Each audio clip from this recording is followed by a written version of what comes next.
Good morning to all. ਅੱਜ ਦੇ lecture ਵਿੱਚ ਅਸੀਂ ਏਕੀਕ੍ਰਿਤ ਪਹੁੰਚ 'ਤੇ ਚਰਚਾ ਕਰਦੇ ਹਾਂ। ਪਾਠਕ੍ਰਮ ਦੇ ਵੱਖ-ਵੱਖ ਅੰਸ਼ਾਂ ਨੂੰ ਸਮੁੱਚੇ ਤੌਰ 'ਤੇ ਇਕੱਠਾ ਕਰਨਾ, ਜਾਣੀ ਕਿ ਪਾਠਕ੍ਰਮ ਵਿੱਚ ਵੱਖ-ਵੱਖ ਅੰਸ਼ਾਂ ਨੂੰ ਇਕੱਠਾ ਕਰਕੇ ਉਹਨਾਂ ਦਾ ਅਧਿਐਨ ਕਰਨ ਦੀ ਪ੍ਰਕਿਰਿਆ ਨੂੰ ਹੀ ਅਸੀਂ ਏਕੀਕ੍ਰਿਤ ਪਹੁੰਚ ਕਹਿੰਦੇ ਹਾਂ। ਇਸ ਦੀ ਸਭ ਤੋਂ ਪਹਿਲਾਂ ਸ਼ੁਰੂਆਤ ਕੀਤੀ ਸੀ ਉਹ ਅਮਰੀਕਾ ਦੇਸ਼ ਨੇ ਕੀਤੀ ਸੀ। ਵਿਦਵਾਨਾਂ ਦਾ ਵਿਚਾਰ ਹੈ ਕਿ ਇਸ ਵਿੱਚ ਸੰਕਲਪਾਂ ਤੱਥਾਂ ਕਿਰਿਆਵਾਂ ਨੂੰ ਇਕੱਠਾ ਕਰਕੇ ਜਿਹੜੀਆਂ ਵੀ ਲਾਭਕਾਰੀ ਹੁੰਦੀਆਂ ਨੇ ਸਿਰਫ ਉਹਨਾਂ ਨੂੰ ਇਕੱਠਾ ਕਰਕੇ ਹੀ ਸਮਾਜਿਕ ਅਧਿਐਨ ਰਾਹੀਂ ਵਿਦਿਆਰਥੀਆਂ ਤੱਕ ਪਹੁੰਚਾਇਆ ਜਾਂਦਾ ਹੈ, ਤਾਂ ਕਿ ਵਿਦਿਆਰਥੀ ਇਸ ਉੱਪਰ ਆਪਣੀ ਸਮਝ ਆਧਾਰਿਤ ਜਾਂ ਉਸ ਉੱਪਰ ਆਪਣਾ ਗਿਆਨ ਪ੍ਰਾਪਤ ਕਰ ਸਕੇ। ਸਮਾਜਿਕ ਅਧਿਐਨ ਵਿੱਚ ਸਭ ਤੋਂ ਪਹਿਲਾਂ ਏਕੀਕ੍ਰਿਤ ਪਹੁੰਚ ਉੱਤੇ ਹੀ ਆਧਾਰਿਤ ਕੰਮ ਕੀਤਾ ਜਾਂਦਾ ਹੈ, ਕਿਉਂਕਿ ਇਸ ਵਿੱਚ ਅਲੱਗ-ਅਲੱਗ ਵਿਸ਼ਿਆਂ ਤੋਂ ਇਕੱਠਾ ਕਰਕੇ ਪਾਠਕ੍ਰਮ ਨੂੰ ਇੱਕ ਵਿਸ਼ੇ ਦੇ ਰੂਪ ਵਿੱਚ ਸਾਡੇ ਤੱਕ ਪਹੁੰਚਾਇਆ ਜਾਂਦਾ ਹੈ। ਜਿਵੇਂ ਦੇਖੋ ਜੀ, ਸਮਾਜਿਕ ਵਿਗਿਆਨ ਦੇ ਵੱਖ-ਵੱਖ ਵਿਸ਼ੇ, ਜਿਵੇਂ ਸਮਾਜਿਕ ਵਿਗਿਆਨ ਦੇ ਕਿਹੜੇ ਵਿਸ਼ੇ ਹੁੰਦੇ ਨੇ? ਭੂਗੋਲ, ਅਰਥ ਸ਼ਾਸਤਰ, ਇਤਿਹਾਸ ਹੁੰਦਾ, ਨਾਗਰਿਕ ਸ਼ਾਸਤਰ ਹੁੰਦੀ ਆ, ਸਮਾਜ ਸ਼ਾਸਤਰ ਹੁੰਦੀ ਆ, ਰਾਜਨੀਤੀ ਸ਼ਾਸਤਰ ਹੁੰਦੀ ਆ। ਇਹਨਾਂ ਸਾਰਿਆਂ ਨੂੰ ਤੱਤਾਂ ਨੂੰ ਜਿਹੜੇ ਤੱਤ ਜ਼ਰੂਰੀ ਹੁੰਦੇ ਹਨ ਉਹਨਾਂ ਨੂੰ ਇਕੱਠਾ ਕਰਕੇ ਇੱਕ ਵਿਸ਼ੇ ਦੇ ਰੂਪ ਵਿੱਚ, ਯਾਨੀ ਕਿ ਸਮਾਜਿਕ ਅਧਿਐਨ ਦੇ ਵਿੱਚ ਪੜ੍ਹਾਉਣ ਦੀ ਪ੍ਰਕਿਰਿਆ ਨੂੰ ਹੀ ਅਸੀਂ ਏਕੀਕ੍ਰਿਤ ਪਹੁੰਚ ਕਹਿੰਦੇ ਹਾਂ। ਇਸ ਵਿੱਚ ਜੋ ਪਾਠਕ੍ਰਮ ਹੈ ਕਿਰਿਆ ਕੇਂਦਰਿਤ ਹੁੰਦਾ ਹੈ, ਕੰਮ ਕਰਨ ਦੇ ਉੱਤੇ ਆਧਾਰਿਤ ਹੁੰਦਾ ਹੈ। ਇਹ ਇਸ ਗੱਲ ਦੀ ਇਸ ਗੱਲ 'ਤੇ ਜ਼ੋਰ ਦਿੰਦੀ ਹੈ ਕਿ ਇਸ ਵਿੱਚ ਗਿਆਨ ਅਤੇ ਹੁਨਰਾਂ ਦਾ ਉਪਯੋਗ ਏਕੀਕ੍ਰਿਤ ਜਾਂ ਸੰਯੁਕਤ ਰੂਪ ਵਿੱਚ ਹੀ ਕੀਤਾ ਜਾਵੇ। ਇਸ ਵਿੱਚ ਜਿਹੜਾ ਵੀ ਗਿਆਨ ਬੱਚੇ ਲਈ ਜ਼ਰੂਰੀ ਹੈ ਉਸ ਨੂੰ ਹੀ ਬੱਚੇ ਤੱਕ ਪਹੁੰਚਾਇਆ ਜਾਵੇ, ਇਸ ਦਾ ਹੀ ਸਾਡੇ ਤੱਕ ਪਹੁੰਚਾਉਣੀ ਹੈ। ਜਿਵੇਂ ਦੇਖੋ ਜੀ, ਸਮਾਜਿਕ ਅਧਿਐਨ ਦਾ ਵਰਣਨ ਸਮਾਜਿਕ ਵਾਤਾਵਰਨ ਦੀ ਸਮਝ 'ਤੇ ਆਧਾਰਿਤ ਹੁੰਦਾ ਹੈ। ਇਹਦੇ ਵਿੱਚ ਹੀ ਰਹਿ ਕੇ ਉਹ ਸਾਰੇ ਵੱਖ-ਵੱਖ ਵਿਸ਼ਿਆਂ ਨੂੰ ਪੜ੍ਹਨਾ ਚਾਹੁੰਦਾ ਹੈ, ਕਿਉਂਕਿ ਉਹ ਕੁਛ ਸਵੈਮ ਹੀ ਸਿੱਖ ਲੈਂਦਾ ਹੈ ਸਮਾਜਿਕ ਵਾਤਾਵਰਨ ਵਿੱਚ ਰਹਿ ਕੇ। ਇਸ ਲਈ ਉਹਨਾਂ ਨੂੰ ਆਪਣੇ ਗਿਆਨ ਦੇ ਆਧਾਰ ਉੱਤੇ ਹੀ ਸਿੱਖਿਆ ਪ੍ਰਾਪਤ ਕੀਤੀ ਜਾਂਦੀ ਹੈ। ਏਕੀਕ੍ਰਿਤ ਪਹੁੰਚ ਦੇ ਲਾਭ। ਇਸ ਪਹੁੰਚ ਦੇ ਕੀ ਲਾਭ ਹੁੰਦੇ ਹਨ? ਜੀਵਨ ਕੇਂਦਰਿਤ। ਏਕੀਕ੍ਰਿਤ ਪਹੁੰਚ ਜੀਵਨ ਕੇਂਦਰਿਤ ਹੁੰਦੀ ਹੈ। ਜਿਹੜਾ ਏਕੀਕ੍ਰਿਤ ਪਾਠਕ੍ਰਮ ਹੁੰਦਾ ਹੈ ਜੀਵਨ ਕੇਂਦਰਿਤ ਹੁੰਦਾ ਹੈ, ਕਿਉਂਕਿ ਇਸ ਵਿੱਚ ਜੀਵਨ ਦੇ ਹਰ ਇੱਕ ਪਹਿਲੂ ਦੇ ਤੱਤਾਂ ਨੂੰ ਇਕੱਠਾ ਕਰਕੇ ਹੀ ਇਸ ਦਾ ਅਧਿਐਨ ਕੀਤਾ ਜਾਂਦਾ ਹੈ। ਇਹ ਵਾਸਤਵਿਕ ਜੀਵਨ ਲਈ ਉਪਯੋਗੀ ਹੈ। ਜੀਵਨ ਦੀ ਅਸਲੀਅਤ 'ਤੇ ਜ਼ੋਰ ਦਿੰਦਾ ਹੈ, ਇਸ ਲਈ ਇਹ ਉਪਯੋਗੀ ਮੰਨਿਆ ਜਾਂਦਾ ਹੈ। ਕਿਰਿਆ ਕੇਂਦਰਿਤ। ਏਕੀਕ੍ਰਿਤ ਪਹੁੰਚ ਵਿੱਚ ਕਿਰਿਆ ਨੂੰ ਮਹੱਤਵ ਦਿੱਤਾ ਜਾਂਦਾ ਹੈ, ਕਿਉਂਕਿ ਕੰਮ ਕਰਨ ਨੂੰ ਮਹੱਤਵ ਦਿੱਤਾ ਜਾਂਦਾ ਹੈ, ਜੋ ਸਿੱਖਣ ਸਿਖਾਉਣ ਦੀ ਪ੍ਰਕਿਰਿਆ ਲਈ ਪ੍ਰਭਾਵਸ਼ਾਲੀ ਬਣਾਇਆ ਜਾਂਦਾ ਹੈ। ਜੋ ਸਿੱਖਣ ਅਤੇ ਸਿਖਾਉਣ, ਜੋ ਸਿੱਖਣਾ ਹੋਵੇ ਜਾਂ ਸਿਖਾਉਣਾ, ਜਿਹੜਾ ਸਿਖਾਉਂਦਾ ਹੋਵੇ, ਇਸ ਨੂੰ ਪ੍ਰਭਾਵਸ਼ਾਲੀ ਬਣਾਇਆ ਜਾ ਸਕਦਾ ਹੈ। ਇਸ ਕਾਰਨ ਇਹ ਕਿਰਿਆ ਦੇ ਨਾਲ ਪ੍ਰਭਾਵਸ਼ਾਲੀ ਬਣਦੀ ਹੈ, ਕਿਉਂਕਿ ਜਦੋਂ ਬੱਚਾ ਸਵੈਮ ਆਪਣਾ ਗਿਆਨ ਸਵੈਮ ਸਿੱਖਦਾ ਹੈ ਤਾਂ ਉਸ ਜ਼ਿਆਦਾ ਪ੍ਰਭਾਵਸ਼ਾਲੀ ਗਿਆਨ ਹੁੰਦਾ ਹੈ।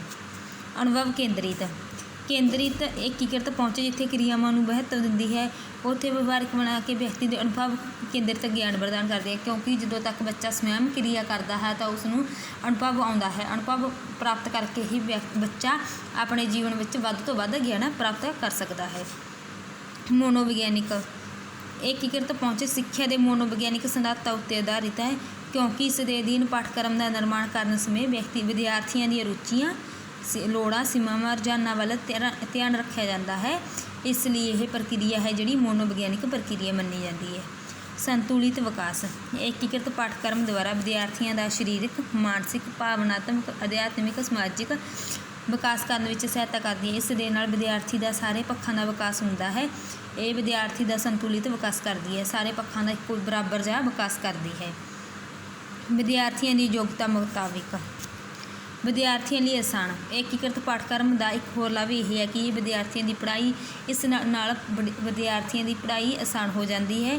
ਵਿਦਿਆਰਥੀ ਪੜ੍ਹਾਈ ਦਾ ਬੋਝ ਨਹੀਂ ਸਮਝਦੇ ਹੈਗੇ, ਉਹ ਆਪਣੀ ਰੁਚੀ ਦੇ ਅਨੁਸਾਰ ਹੀ ਇਸ ਨੂੰ ਪੜ੍ਹਦੇ ਹਨ। ਜੋ ਵੀ ਉਹਨੂੰ ਚੰਗਾ ਲੱਗਦਾ ਹੈ ਉਹੀ ਤੱਤਾਂ ਨੂੰ ਇਕੱਠਾ ਕਰਕੇ ਉਸ ਤੋਂ ਹੀ ਗਿਆਨ ਪ੍ਰਾਪਤ ਕਰਦੇ ਹਨ। ਵਿਦਿਆਰਥੀਆਂ ਦੀ ਯੋਗਤਾ ਮੁਤਾਬਿਕ। ਇਹ ਵਿਧੀ ਦਾ ਲਾਭ ਇੱਕ ਇਹ ਹੈ ਕਿ ਇਸ ਦਾ ਅਧੀਨ ਜਿਹੜੀ ਵਿਸ਼ਾ ਵਸਤੂ ਹੁੰਦੀ ਹੈ, ਜਾਣੀ ਕਿ ਜਿਹੜਾ ਪਾਠਕ੍ਰਮ ਹੁੰਦਾ ਹੈ, ਵਿਦਿਆਰਥੀਆਂ ਦੀ ਯੋਗਤਾ ਦੇ ਮੁਤਾਬਿਕ ਹੀ ਪੇਸ਼ ਕੀਤਾ ਜਾਂਦਾ ਹੈ। ਆਪਣੀ ਯੋਗਤਾ ਮੁਤਾਬਿਕ ਹੋਣ ਕਰਕੇ ਇਸ ਵੱਲ ਵਿਸ਼ੇਸ਼ ਵਿਆਪਕ ਧਿਆਨ ਦਿੰਦੇ ਹਨ ਕਿ ਵਿਦਿਆਰਥੀਆਂ ਦੀ ਯੋਗਤਾ ਮੁਤਾਬਿਕ ਹੀ ਹੁੰਦਾ ਹੈ, ਇਸ ਕਾਰਨ ਉਹ ਆਪਣੀ ਇਸ ਵੱਲ ਵੱਧ ਧਿਆਨ ਦਿੰਦੇ ਹਨ, ਕਿਉਂਕਿ ਛੋਟੀ ਕਲਾਸਾਂ ਦੇ ਬੱਚਿਆਂ ਨੂੰ ਉਸ ਦੀ ਯੋਗਤਾ ਦੇ ਆਧਾਰ 'ਤੇ ਹੀ ਥੋੜ੍ਹਾ ਪਾਠਕ੍ਰਮ ਬਣਾਇਆ ਜਾਂਦਾ ਹੈ। ਉੱਚ ਕਲਾਸਿਸ ਵਿੱਚ ਜਾ ਕੇ ਬੱਚਿਆਂ ਨੂੰ ਥੋੜ੍ਹਾ ਜ਼ਿਆਦਾ ਪਾਠਕ੍ਰਮ ਬਣਾਇਆ ਜਾਂਦਾ ਹੈ ਤਾਂ ਕਿ ਉਹ ਆਪਣਾ ਗਿਆਨ ਵਿੱਚ ਵਾਧਾ ਕਰ ਸਕਣ। ਇਸ ਕਾਰਨ ਉਹ ਆਪਣੀ ਰੁਚੀ ਦਾ ਅਨੁਸਾਰ ਹੀ ਪੜ੍ਹਦੇ ਹਨ। ਕੰਟਰੋਲ। ਇਹ ਵਿਧੀ ਅਧਿਆਪਕ ਨੂੰ ਯੋਗ ਬਣਾਉਂਦੀ ਹੈ ਕਿ ਬੱਚਿਆਂ ਦੀ ਲੋੜ ਮੁਤਾਬਿਕ ਚੁਣੀ ਗਈ ਵਿਸ਼ੇ ਸਮੱਗਰੀ 'ਤੇ ਕੰਟਰੋਲ ਸਥਾਪਿਤ ਕੀਤਾ ਜਾਏ। ਇਹ ਅਧਿਆਪਕ ਮਤਲਬ ਇਹ ਕਹਿੰਦੀ ਹੈ ਕਿ ਜਿਹੜਾ ਪਾਠਕ੍ਰਮ ਦਿੱਤਾ ਗਿਆ ਹੈ ਅਧਿਆਪਕ ਉਸ ਉੱਪਰ ਹੀ ਚਰਚਾ ਕਰਨ, ਕਿਉਂਕਿ ਆਪਣੀ ਬੁੱਕਸ ਦੇ ਵਿੱਚ ਬਹੁਤ ਜ਼ਿਆਦਾ ਸਿਲੇਬਸ ਨਹੀਂ ਹੁੰਦਾ ਹੈਗਾ। ਜੋ ਆਪਣੇ ਪਾਠਕ੍ਰਮ ਦੇ ਅੰਗ ਹੁੰਦਾ ਹੈ ਆਪਾਂ ਉਸੇ ਨੂੰ ਹੀ ਪੜ੍ਹਦੇ ਹਾਂ। ਇਸ ਲਈ ਅਧਿਆਪਕ ਦੀ ਗੱਲਬਾਤ ਦੇ ਅਨੁਸਾਰ ਹੁੰਦਾ ਹੈ ਕਿ ਉਹ ਉਸ ਨੂੰ ਕਿਸ ਦੇ ਮੁਤਾਬਿਕ ਪੜ੍ਹਾਉਂਦਾ ਹੈ। ਦੋ ਵਿਚਿਤੀ ਨਹੀਂ। ਏਕੀਕ੍ਰਿਤ ਪਹੁੰਚ ਦਾ ਇੱਕ ਹੋਰ ਲਾਭ ਇਹ ਹੈ ਕਿ ਇਸ ਦੇ ਨਾਲ ਵਿਦਿਆਰਥੀ ਨੂੰ ਕਿਸੇ ਵਿਸ਼ੇ ਨੂੰ ਹੋਰ ਲੈ ਕੇ ਦੋ ਚਿੱਤੀ ਭਰਮ ਨਹੀਂ ਪੈਦਾ ਨਹੀਂ ਹੁੰਦਾ ਹੈਗਾ, ਕਿਉਂਕਿ ਇਸ ਦੇ ਨਾਲ ਵਿਦਿਆਰਥੀ ਨੂੰ ਐਵੇਂ ਪੈਦਾ ਨਹੀਂ ਹੁੰਦਾ ਹੈਗਾ ਵੀ ਉਸ ਕਿਤਾਬ ਦਾ ਸ਼ਾਇਦ ਸੌਖਾ ਹੋਵੇ ਜਾਂ ਉਸ ਦਾ ਔਖਾ ਹੋਵੇ, ਜਾਂ ਇਹ ਰਾਈਟਰ ਦੀ ਬੁੱਕ ਸੌਖੀ ਹੁੰਦੀ ਹੈ ਜਾਂ ਉਸ ਰਾਈਟਰ ਦੀ ਬੁੱਕ ਸੌਖੀ ਹੁੰਦੀ ਹੈ। ਇਸ ਦੇ ਨਾਲ ਕਿਉਂਕਿ ਇਸ ਵਿੱਚ ਸਾਰੇ ਵਿਸ਼ਿਆਂ ਦਾ ਗਿਆਨ ਇਕੱਠਾ ਕਰਕੇ ਏਕੀਕ੍ਰਿਤ ਕੀਤਾ ਜਾਂਦਾ, ਇਸ ਵਿੱਚ ਸਾਰੇ ਰਾਈਟਰਾਂ ਦੀਆਂ ਹੁੰਦੀਆਂ ਨੇ, ਤਾਂ ਕਿ ਵਿਦਿਆਰਥੀ ਸੰਪੂਰਨ ਢੰਗ ਨਾਲ ਇੱਕ ਹੀ ਬੁੱਕ ਪੜ੍ਹ ਸਕਦਾ ਹੈ, ਕਿਉਂਕਿ ਉਸਨੂੰ ਨਾ ਹੀ ਭਰਮ ਹੁੰਦਾ ਹੈ ਨਾ ਹੀ ਉਹ ਆਪਣੀ ਰੁਚੀ ਦੇ ਅਨੁਸਾਰ ਇੱਕ ਬੁੱਕ ਹੀ ਪੜ੍ਹ ਸਕਦਾ ਹੈ।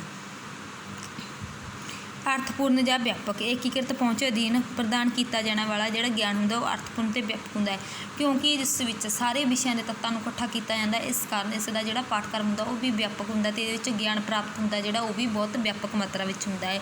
ਇਸ ਵਿੱਚ ਜਿਹੜਾ ਬੱਚੇ ਗਿਆਨ ਪ੍ਰਾਪਤ ਕਰਦੇ ਹਨ ਉਹ ਉਹਨਾਂ ਦੀ ਸਮਝ 'ਤੇ ਆਧਾਰਿਤ ਹੁੰਦਾ, ਇਸ ਕਾਰਨ ਉਹਨਾਂ ਦਾ ਜਿਹੜਾ ਪਕਸ਼ ਹੈ ਉਹ ਕਾਫੀ ਮਜ਼ਬੂਤ ਬਣਦਾ ਹੈ। ਏਕੀਕ੍ਰਿਤ ਪਹੁੰਚ ਦੀਆਂ ਜੋ ਸੀਮਾਵਾਂ ਹਨ ਇਹ ਤੁਸੀਂ ਨੇ ਆਪ ਰੀਡ ਕਰਨੀਆਂ ਹਨ, ਜਿਵੇਂ ਨਿਸ਼ਚਿਤ ਸੰਰਚਨਾ ਨਹੀਂ ਵੀ, ਇਸ ਦੀ ਕੋਈ ਨਿਸ਼ਚਿਤ ਸੰਰਚਨਾ ਨਹੀਂ ਹੈ। ਔਖੀ ਪ੍ਰਕਿਰਿਆ, ਜਾਣੀ ਕਿ ਇਹਨਾਂ ਦੀਆਂ ਹਾਨੀਆਂ ਦਿੱਤੀਆਂ ਹੋਈਆਂ ਹੁੰਦੀਆਂ ਨੇ, ਇਹ ਲਾਭ ਨੇ, ਇਹ ਅਪੋਜਿਟ ਹੋ ਗਏ ਇਸ ਦੇ ਸੀਮਾਵਾਂ ਨੇ ਵੀ ਕਿ ਔਖੀ ਪ੍ਰਕਿਰਿਆ ਜਿਵੇਂ ਸਮਾਂ ਖਰਚੀਲੀ, ਮਤਲਬ ਇਹ ਜ਼ਿਆਦਾ ਸਮਾਂ ਵੀ ਜ਼ਿਆਦਾ ਲੈਂਦੀ ਅਤੇ ਖਰਚੀਲੀ ਵੀ, ਖਰਚ ਵੀ ਕਾਫੀ ਹੁੰਦਾ ਹੈ।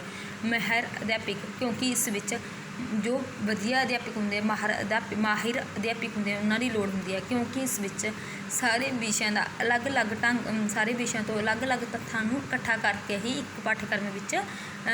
ਇੱਕ ਪਾਠਕ੍ਰਮ ਦੁਆਰਾ ਹੀ ਵਿਦਿਆਰਥੀਆਂ ਤੱਕ ਪਹੁੰਚਾਇਆ ਜਾਂਦਾ ਹੈ। ਗੁੰਝਲਦਾਰ ਸਮੱਸਿਆ ਨੂੰ ਸਮਝਣ ਵਿੱਚ ਔਖਾਈ, ਕਿਉਂਕਿ ਜੋ ਵੀ ਗੁੰਝਲਦਾਰ ਸਮੱਸਿਆ ਹੁੰਦੀ ਆ ਉਹਨਾਂ ਨੂੰ ਸਮਝਣ ਵਿੱਚ ਔਖਾ ਹੁੰਦਾ, ਕਿਉਂਕਿ ਵਿਦਿਆਰਥੀ ਸਵੈਮ ਨੂੰ ਉਸ ਨੂੰ ਸਮਝਣ ਵਿੱਚ ਦਿੱਕਤ ਆਉਂਦੀ ਹੈ ਜਾਂ ਮੁਸ਼ਕਲ ਦਾ ਸਾਹਮਣਾ ਕਰਨਾ ਪੈਂਦਾ ਹੈ। ਅੱਜ ਅਸੀਂ ਏਕੀਕ੍ਰਿਤ ਪਹੁੰਚ ਬਾਰੇ ਚਰਚਾ ਕੀਤੀ ਹੈ। ਕੱਲ੍ਹ ਨੂੰ ਅਸੀਂ ਨੈਕਸਟ ਚੈਪਟਰ 'ਤੇ ਚਰਚਾ ਕਰਾਂਗੇ।